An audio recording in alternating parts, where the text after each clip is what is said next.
പൊന്നാനിയിലെ വ്യാപാരി പ്രമുഖനും സാമൂഹ്യ മേഖലയിൽ നിറസാന്നിധ്യവുമായിരുന്ന കെ അബ്ദുൽ ഖയ്യൂം നിര്യാതനായി. പൊന്നാനി ചേംബർ ഓഫ് കൊമേഴ്സിന്റെ പ്രധാന സാരഥി കൂടിയായിരുന്നു അദ്ദേഹം. വ്യാപാരികളുടെ ക്ഷേമത്തിനായി ജീവിതമൊഴിഞ്ഞുവെച്ച് പൊന്നാനിയുടെ പുതുമുഖമായി നിലകൊണ്ട കെ അബ്ദുൽ ഖയ്യൂം മരിക്കുന്നതുവരെ ഊർജ്ജസ്വലനായി പ്രവർത്തന രംഗത്തുണ്ടായിരുന്നു. നാട്ടുകാരുടെയും വ്യാപാരികളുടെയും പ്രശ്നങ്ങൾ തീർക്കാൻ തിരക്കുകളിൽ നിന്ന് തിരക്കുകളിലേക്ക് നെട്ടോട്ടമോടിയിരുന്ന പൊന്നാനിക്കാരുടെ ഖയ്യൂംക്കെയാണ് 84-ാം വയസ്സിൽ തിരക്കുകളില്ലാത്ത ലോകത്തേക്ക് യാത്രയായത്. 1977-ലാണ് ചേംബർ ഓഫ് കൊമേഴ്സിൽ അംഗത്വമെടുക്കുന്നത്. അടിയന്തരാവസ്ഥയ്ക്ക് ശേഷമുള്ള ജനറൽ ബോഡിയിൽ നിലവിലുള്ള കമ്മിറ്റി പുനഃസംഘടിപ്പിക്കപ്പെട്ടതോടെയാണ് യുവത്വത്തിന്റെ പ്രസരിപ്പുമായി അബ്ദുൽ ഖയ്യൂം ചേംബറിന്റെ പ്രവർത്തന പദത്തിലെത്തുന്നത്. വളരെ വിഷമത്തോടെയാണ് ഇന്ന് കാലത്ത് കേട്ടത്.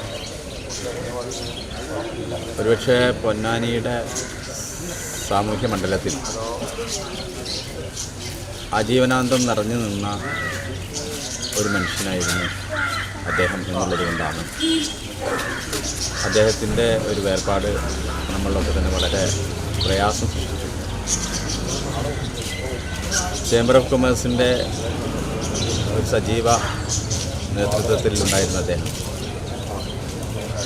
MLA റോഡ് സാർത്ഥകമാക്കുന്നതിനുള്ള പ്രവർത്തനങ്ങൾക്ക് മുൻപന്തിയിൽ നിന്ന ഒരു സാമൂഹ്യ പ്രവർത്തകൻ കൂടിയാണ്.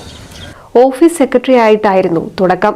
ഏറെ വൈകാതെ ചേംബർ പൊന്നാനി യൂണിറ്റിന്റെ ജോയിന്റ് സെക്രട്ടറിയായി. തുടർന്ന് ജനറൽ സെക്രട്ടറി സ്ഥാനം 20 കൊല്ലം ഇത് തുടർന്നു. പിന്നീടുള്ള 20 കൊല്ലം പ്രസിഡന്റ്, വൈസ് പ്രസിഡന്റ് സ്ഥാനങ്ങളിൽ പൊന്നാനി പാലക്കാട് ജില്ലയുടെ ഭാഗമായിരുന്നപ്പോൾ ജില്ലാ കമ്മിറ്റിയിൽ ഉണ്ടായിരുന്ന സിറ്റിസൺ കൗൺസിൽ ഭാരവാഹിയുമായിരുന്നു. ഖയ്യൂംക്കെയുടെ നിര്യാണത്തെ തുടർന്ന് പൊന്നാനിയിൽ വ്യാപാരികൾ കടകളടച്ച് ദുഃഖാചരണം നടത്തി.